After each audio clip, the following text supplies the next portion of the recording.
So today we're going to talk about self-care. Self-care. Why is it so important, and why do people have such a hard time with self-care? Well, maybe it is because they have too much pride and they focus on other people's health or emotional well-being, and they're focused on doing for others. Some people like the approval and the praise they get from helping others, so they put others ahead of themselves. Maybe it's control. Maybe they'd rather be in charge and they'd rather be in control of helping others rather than rely on others to help them. Maybe they lack motivation. Maybe they lack drive to take care of themselves. Or maybe they just don't think it's that important to take care of themselves. In some cases, it has more to do with either physical problems or mental health problems that prevents them from putting themselves at a high priority and taking care of their own needs.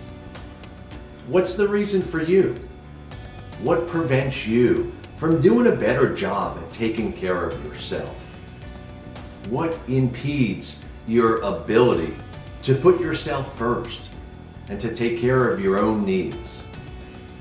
I happen to believe that self-care is incredibly important, not just for your physical health, not just so that you have a longer life, but so that you have a better quality of life.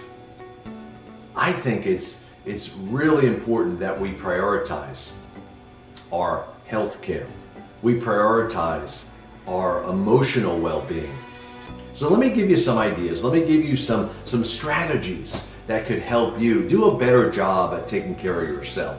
Let me start with the number one, and that is you gotta be intentional.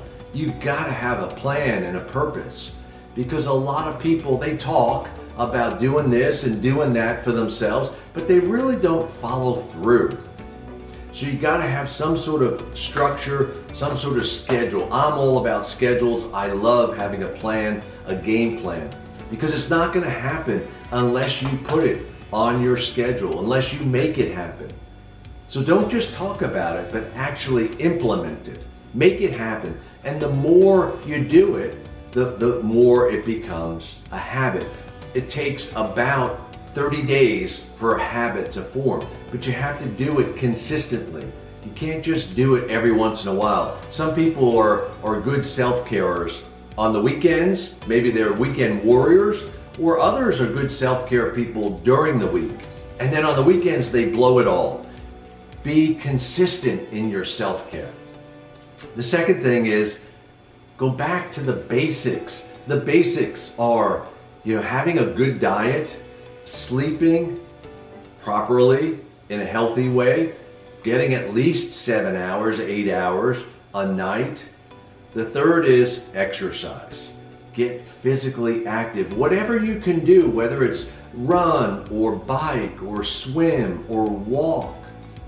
Maybe it's going to a gym, but get some form of exercise. The serotonin increase from exercise is significant. It will make a difference in your life. So get back to the basics. The third thing is, that ties back into self-care, is set boundaries. Set boundaries for yourself. Don't overcommit. Be able to say no to people. Some people have such a hard time saying no. But you gotta draw the line in the sand. You gotta be assertive and set boundaries, because that's gonna make a difference in your self-care. Avoid overextending yourself and overcommitting to too many things, because that will build resentment and anger and frustration. Something else that I think is really important is be aware of the way you think, because remember that your thoughts affect your actions. They affect both your emotions and your actions. But thinking that it's important, I deserve to take care of myself, it's important for my well-being, and honestly, if I don't take care of me, I'm not going to do a good job at taking care of the people I love. Think of the oxygen mask on the airplane. Place the mask over your own face before you place it over the face of your child. You've got to take care of yourself if you want to take care of others, the people around you. Lastly, stay connected. Stay connected to people, your friends, your family, your God. Stay connected, because staying connected is part of self-care. People need people. We need to surround ourselves with people that are encouraging, supportive, people that are there for us, that have our back during the good times and the bad times. Avoid toxic people. Avoid unhealthy behaviors, excessive alcohol, obviously drugs, excessive behaviors that are damaging and destructive.